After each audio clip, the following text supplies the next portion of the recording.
Hi guys, skincare with me using these items. This one is new to my skincare products.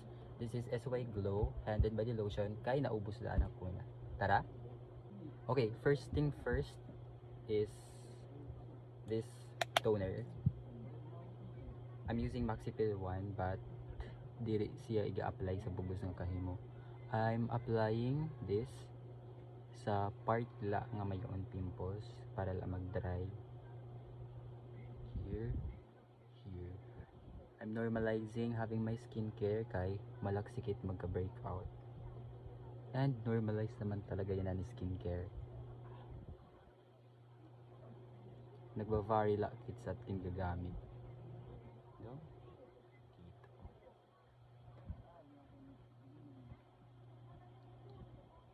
Dito. And dito. Okay.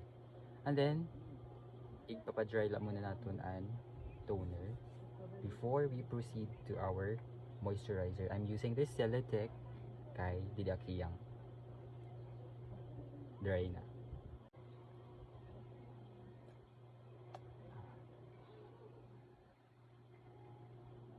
In applying this moisturizer, kailan mo na siya kuan sa ning kamot in a circular motion. Ambot kayo ng circular.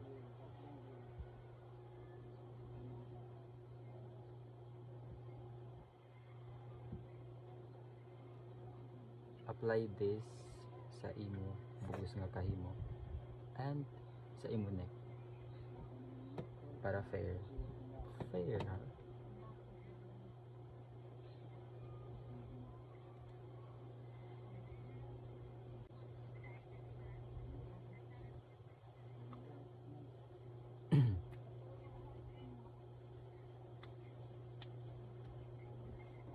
Let's try also, and we proceed to our lippy.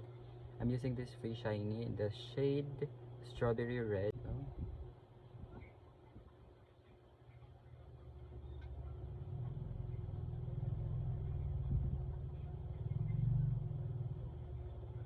Important din siya kay para diri nagda-dry anim lips.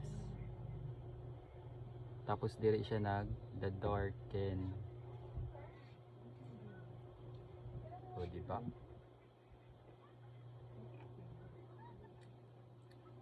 And for my body care, I'm using this new SY Glow with SPF 80.